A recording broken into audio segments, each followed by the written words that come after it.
Welcome to this video about ACEs. My name is Dr. Jessica Taylor, and I'm going to talk to you very quickly about why I don't consider adverse childhood experiences and the theory and practice that surrounds that to be trauma-informed and strength-based. The way that I'm going to do that is by showing you this video that is being used to train professionals, to talk to parents and carers and children professionals in policing, social work, psychologists, youth work, about adverse childhood experiences and how they impact children and also adults. There is a bit of a mix-up going on in our fields of work that means that people believe that adverse childhood experiences and the theories and frameworks around that are trauma-informed and strength-based, and that they're in the best interest of children and adults. I'm one of academics, activists and practitioners who don't believe that, and we believe that ACEs is actually harmful to children and adults, and that this framework is deficit based. It's not trauma informed at all, and in actual fact it seeks to predict the outcomes of humans based on what somebody else did to them when they were much younger. So I want to show you this video. I'm going to pause it and make some comments on it and things like that as we go through. And feel free to use this video however you like and to have critical discussions. One of the things I will say is that the video is quite triggering. It's not something I've created. It's used by the NHS and by Public Health England and Wales and Scotland. And so, it contains a cartoon that follows the journey of a little boy who is subject to several forms of abuse and then grows up. So it's just for me to say to you that, I guess the content is distressing. And it might be hard to watch. So take care of yourself before we start this video. So I'm going to start it now. And it starts quite abruptly. Take breaks if you need. And we're going to talk through what's wrong with this video and how it pathologizes victims of abuse.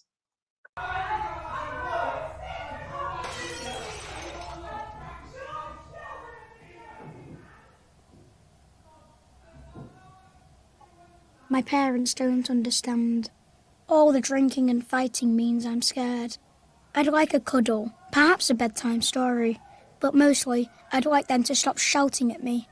And sometimes they hit me. Feeling scared every day and not feeling loved or wanted will change me for the rest of my life. Later, I'll have problems at school, problems with alcohol, and I'll get in trouble with the police. What's happening to me right now means I'm more likely to have serious health problems in middle age and die sooner than I. Okay, that was a lot of information, so I'm just going to stop there. So he's suggested to the viewer that, because of the things that his dad is doing to his mom, you'll see what I mean as the video goes on, that he's going to have health problems, he's going to die sooner, he's going to have alcohol issues, he's going to have problems with the police. And it's delivered in this sort of, this is what's going to happen to me because I was subjected to neglect and abuse as a child. That's not trauma informed, that's not strength based. And so this is really deficit. It's like, look, if as a child you went through this, then you're destined for a life of utter shit. And it's not fair, it's not true, it's not ethical to be suggesting to the public that this is what happens, especially when 1 in 5 British adults report in the British Crime Survey of England and Wales in 2017, 1 in 5 British adults were abused in childhood.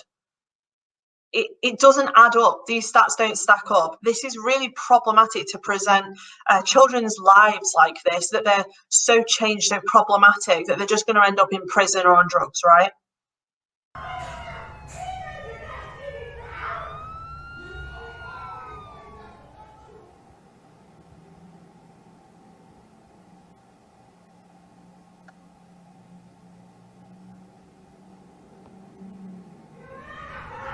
Doctors say my life is full of adverse childhood experiences, or ACEs. But in my world, this means I see my dad hitting my mum. Dad's got a drinking problem, and mum's always crying, even with the tablets. I am always being shouted at and hit. After the booze and fags, there's not a lot of money for toys or clothes, or even food. I'm getting used to being scared all the time. Now I'm just angry. Okay, so glosses over the fact that mum is a victim of abuse. Talks about, mum's always taking a pill, she's always crying. And I know that it's tried to be positioned from the child's perspective, But this is not helpful. This is not a helpful way to talk about male violence and the way that it impacts children who have to witness it. There's also this stereotype that you're about to see now, that this little boy just gets angry and becomes a criminal and is aggressive. And again, it's just so stereotypical. It's so harmful to present children's trauma like this. The doctors say things are changing inside me. My brain isn't learning how to control my feelings properly. My body...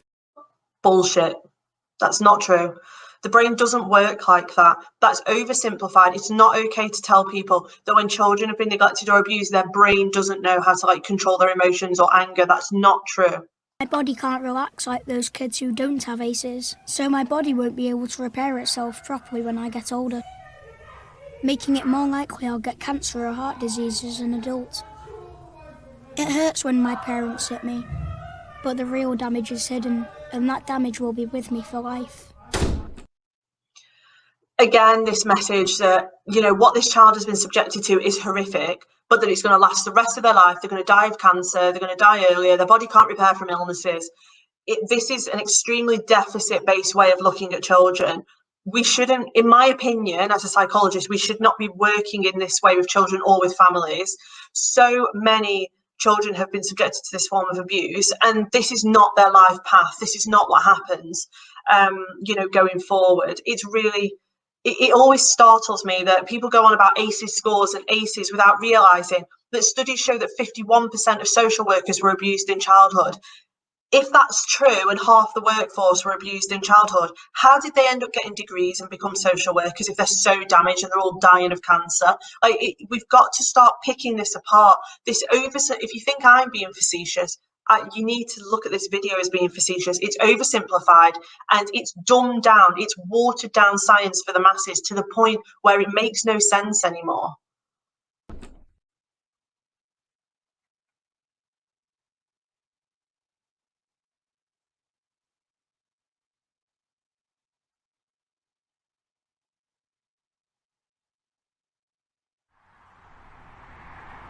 I drink and smoke.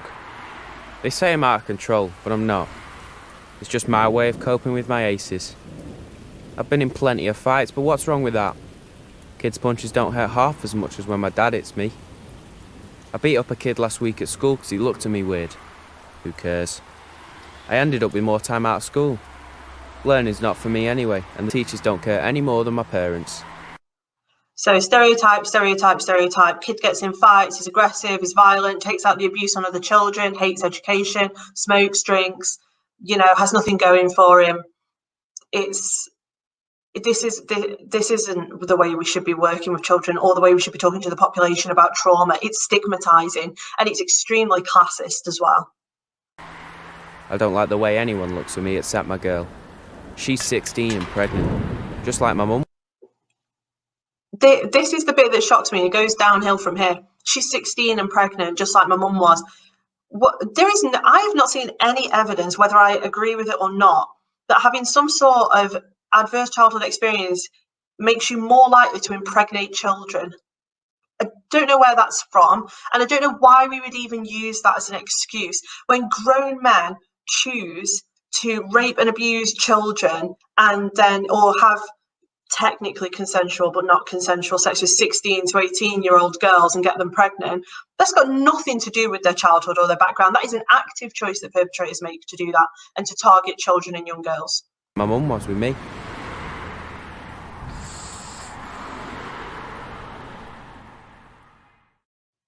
So this is where I've ended up.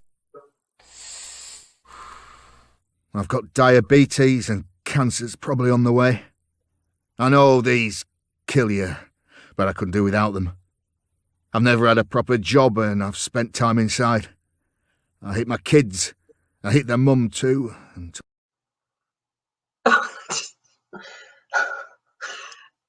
So now we are propagating the myth that if you're abused in childhood, you go on to become an abuser, which is really useful. I don't know how this got past anybody at public health. This is awful. Until she left, so my kids have grown up with ACEs.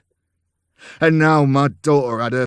Whoa, whoa. She left because you're an abuser. What, like, why are we lumping this all on mum? It's so weird how women are so erased from this narrative that both his dad and him are actually perpetrators of domestic violence, and it's sort of always lumped on them. Oh, she's left. Oh, she's always crying. Oh, she's always taking drugs. It's so, I don't, yeah, no. Had her first kid. She's 16. The course of my life was set in the wrong direction a long time ago.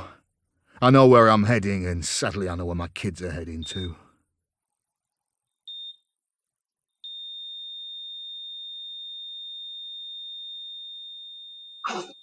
This doesn't have to happen. A little help in childhood makes a big difference to where life takes you. When I was a baby, the nurses noticed that my mum wasn't coping and helped her. Because she was being abused, right? Helped her and explained how important my childhood is to the rest of my life. So, with a bit of help, she coped. The police came round after next door complained about the noise from Mum and Dad fighting. They asked how I was feeling. I told them I was scared all the time. Mum and Dad got help. The shouting got better and the hitting stopped. I even got some bedtime stories. I still had problems at school. Whoa.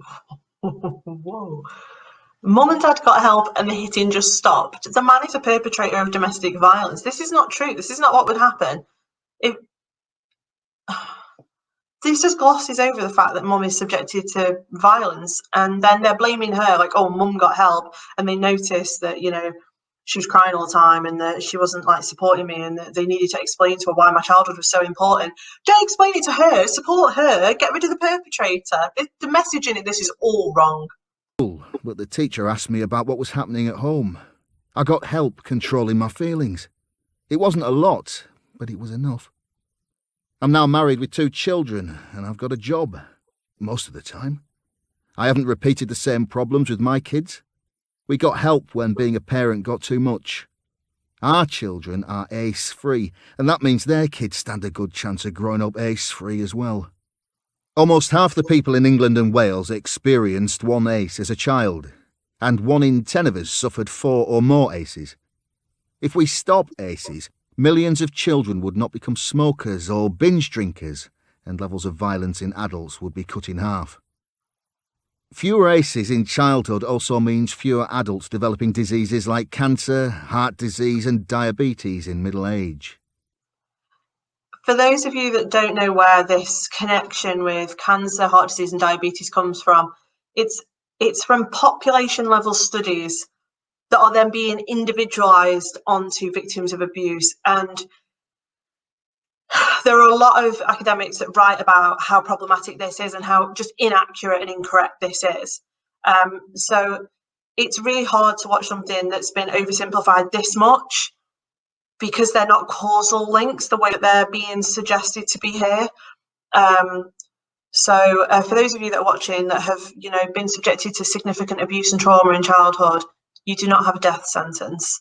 And I'm sorry that our government and the NHS and other professionals decided that this was a good idea. We all need to be ACE aware. Are you? Doctors, police, nurses, teachers, firefighters, and most importantly, parents. The more you know about ACEs, the more you can help stop children growing up with ACEs in their lives. And for those of you who have already suffered ACEs, the more you know, the more you can help yourself and others who have suffered ACEs cope.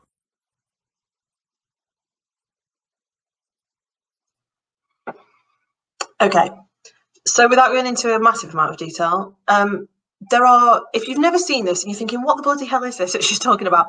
ACEs is a set of 10 childhood experiences that essentially are argued to cause all of these traumas, right?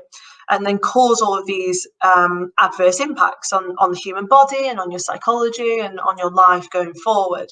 The problem is there's 10 of them. And if we were to just get a pen and paper right now and try and think of all of the horrendous things that could happen to you in childhood that would impact your life going forward, there's not 10, is there?